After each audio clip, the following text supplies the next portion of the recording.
The story begins in 1977. The Voyager 1 space probe takes the first ever photograph of the Earth and the Moon together from a distance of 1.6 million miles. 2 years later, in 1979, Voyager 1 passes Jupiter's moon Io and discovers that volcanoes are actively erupting on its surface. In 1980, the probe flies past Saturn. Much later, in 2012, Voyager 1 finally leaves the solar system and enters deep interstellar space. At the same time on Earth, a small unit of American soldiers is operating inside a hostile war zone. During a patrol, they narrowly avoid an ambush. They react quickly and eliminate the threat with precision. Explosions echo around them as they push forward, killing any armed enemies they encounter. They move up a stairwell and take control of a balcony that had been used by enemy snipers. From there, they clear the entire building, making sure every hostile inside is dead. Once the structure is secured, they return to the streets. Fighter jets roar overhead as the fighting continues. As they turn a corner, they suddenly come face to face with a large group of enemy fighters. A heavy gunfight breaks out. The enemy numbers are too large, forcing the American squad to retreat. During the withdrawal, one soldier is shot. Rhodey lifts the wounded man onto his shoulders while the rest of the team fires to keep the enemy back. They reach temporary cover, but the pressure continues.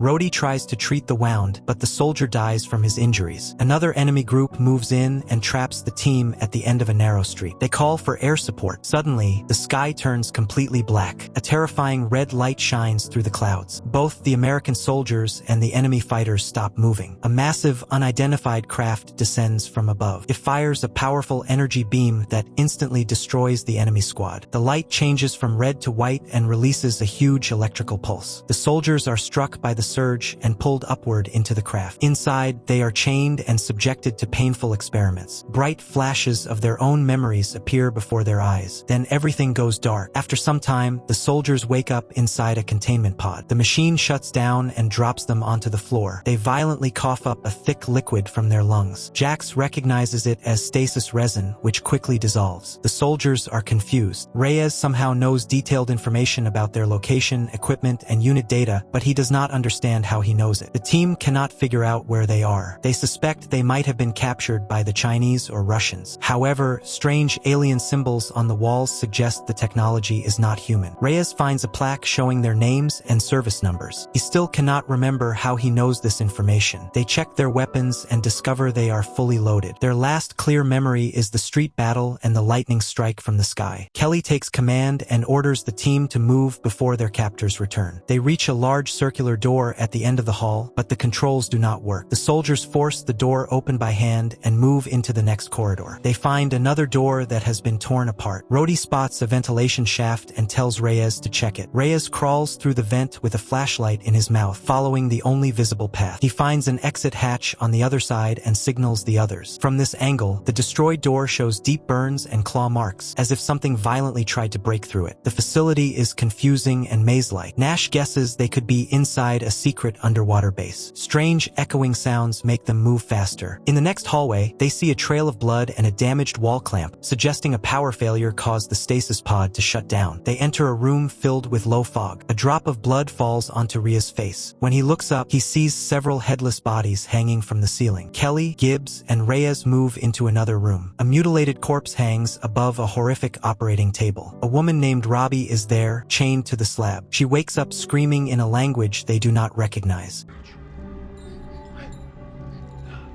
The soldiers pull a lever to free her. Suddenly, a massive alien creature appears. It attacks Gibbs, slicing him with sharp claws and throwing him across the room.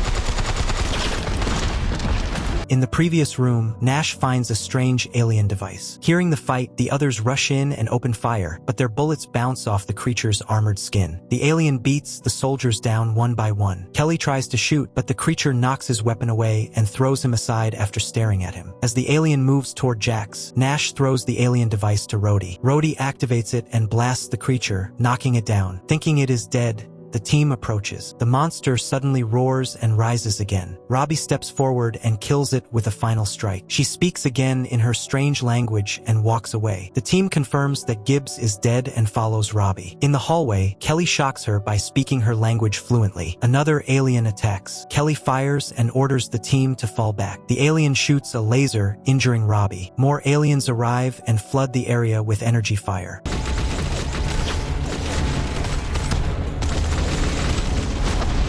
The soldiers support the wounded Robbie as they retreat. They reach a corridor where Robbie finds a lever and seals the door. Kelly jams a knife into the doorframe to help hold it. He tells Jax to take Robbie and find an escape route. The door begins to break. Jax and Robbie crawl through a small opening filled with cables into a vent. Reyes stays behind to cover them. When the door breaks open, Reyes kills the first alien and briefly forces the door shut again. More aliens push through and overwhelm him. Reyes tries to reach the vent, but an alien grabs his leg and pulls him away. Another alien looks into the vent, but Rhodey shoots it in the head. The remaining soldiers move heavy metal beams and escape into another area. Nash panics when he realizes Reyes is dead. Kelly calms him down. He asks Rhodey how he knew how to use the alien weapon, but Rhodey does not know the answer. Jax checks Robbie's injury, but she says she is fine. Kelly translates her Russian, surprising himself. Robbie calls them sleepers and confirms they were captured by aliens. She explains they are on a starship and must find a safe place. Nash continues to lose control until Rhodey threatens him. Robbie interrupts and tells them to keep moving. Elsewhere, the aliens dissect Reyes and use a machine to extract his memories.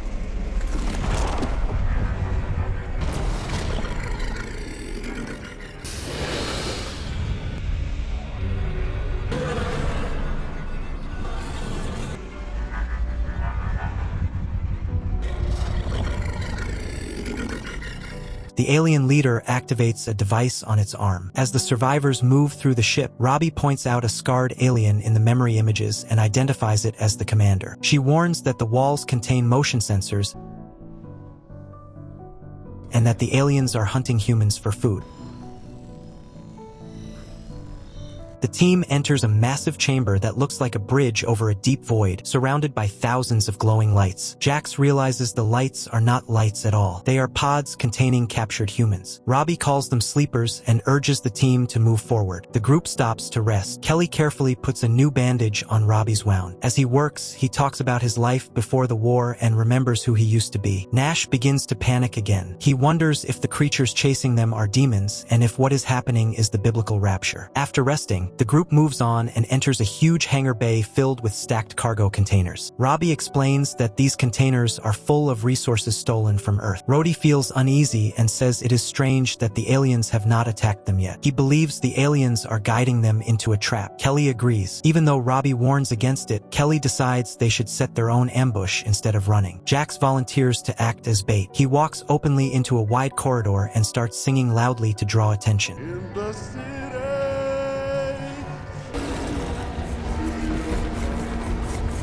When the aliens appear, Jax fires at them and then retreats, leading them into the hangar. He shoots now and then to keep them following him. Once the aliens enter the hangar, Nash kills one with a sniper shot. The rest of the team attacks from the sides, killing the remaining aliens. Robbie immediately says the fight was too easy. She is right. A second group of aliens arrives, carrying powerful energy shields. The human weapons cannot penetrate the shields. The team is forced to run. Nash jumps across the tops of the cargo containers to escape. During the retreat, Jax is shot and killed. Furious, Nash shoots and kills the alien that killed him. Now only 4 remain. They run down a corridor while exchanging gunfire with the aliens chasing them. Robbie manages to close a door behind them, but more aliens appear from the other direction. Trapped, they squeeze through a small opening in the wall and slide down a dark tunnel. They land in a large pit filled with bones and decaying bodies. The smell is unbearable, and several of them vomit. Nash begins to panic again, but Kelly forces him to calm down. A voice calls to them from above.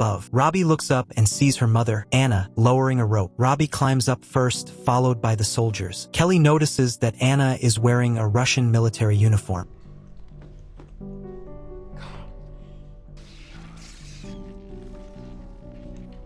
Anna leads them through the ship, carefully avoiding the wall sensors. She brings them to a hatch in the floor and drops them into a lower level, then seals the door behind them. The walls of this room are covered with drawings. Kelly explains how they woke up and escaped. Anna tells them this place used to be a trophy room. Their escape only happened because of a system failure. She believes she has been trapped on the ship for 20 or 30 years, which means Robbie was born there. Anna then explains the truth. Voyager 1 carried a map meant for peaceful contact. Hostile aliens intercepted it and followed it back to Earth. They invaded and captured military leaders first. These people were connected to the ship systems so the aliens could study human warfare. The soldiers were kept in stasis and unknowingly ran combat simulations. Because of this mental connection, the humans gained alien knowledge, which Anna calls gifts. The ship is now carrying stolen Earth resources back to the alien homeworld. Robbie's father damaged a reactor, causing system failures. Anna survived by hiding, but her team was killed. Now she needs help. Her gift allows her to hear and understand alien communications. She knows the aliens are repairing a communication relay. If they succeed, they will call for reinforcements. The relay must be destroyed. As they rest, Nash loses hope and says they will never return home. Kelly thinks about his daughter, who would now be 40 years old. Rhodey thinks about his own family. They decide to keep fighting. Together with Anna, they form a plan. They believe about 24 aliens remain. The command center is on the top deck and heavily guarded. The ventilation system can be used to reach it, even though it is dangerous. Anna gives them explosives and hands Kelly an alien gauntlet that creates an energy shield. The group splits up. Kelly and Rhodey will create a distraction. Nash, Anna, and Robbie will plant the explosives. Nash's team reaches a high position overlooking the command area and watches the guards below. At the same time, Kelly and Rhodey find a damaged sensor covered in blood. When an alien receives an alert, Kelly shoots the sensor, triggering a full alarm. The guards rush out of the command room, leaving it unprotected. Robbie and Anna begin planting the bombs while Nash stands watch. Kelly and Rhodey hide in a corridor. They ambush and kill 2 aliens, but more arrive and open fire. Kelly activates the energy shield, allowing them to push forward. One alien uses a dead body as a shield and advances, forcing Kelly and Rhodey to retreat. The firefight grows intense. One alien detects something and splits the group, sending half toward the bomb site.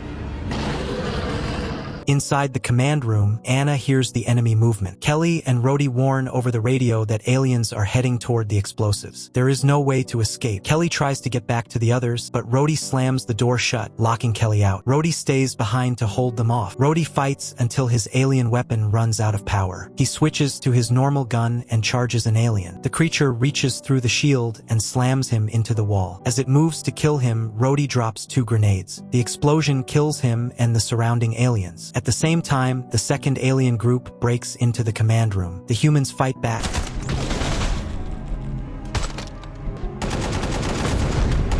But shielded reinforcements arrive and overpower them. Anna orders Robbie to run and tells Nash to protect her. A massive alien enters and shoots Anna dead. Robbie screams. Nash drags her away as Anna activates the detonator. The explosives destroy the machinery and kill all the aliens in the room.